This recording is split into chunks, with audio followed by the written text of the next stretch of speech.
Tervist! Täna seletame lahti, mis vahe on mehaanilisel ja pneumaatilisel löögil. Mehaaniline löök saavutatakse kahe sakilise lainelise servaga kettaga, mis omavahel liikudes tekitavad vibratsiooni. Mehaanilise löögi puhul mõõdetakse löögikiirust, ehk siis mitu lööki minutis tekitatakse.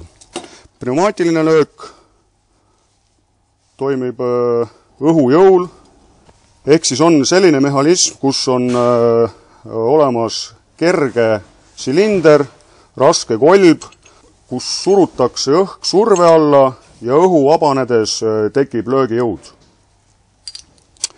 Pneumaatilise löögi puhul mõõdetakse löögijõudu džaulides. Pneumaatilise löögi puhul on löök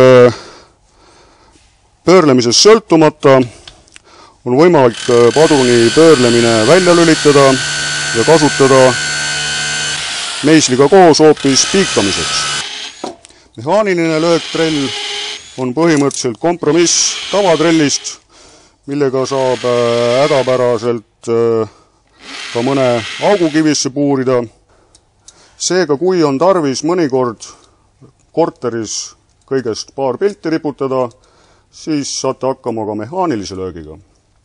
Kui aga on vaja rohkem auke betooni puurida, siis on soovituseks ikkagi pneumaatilise löögiga trell.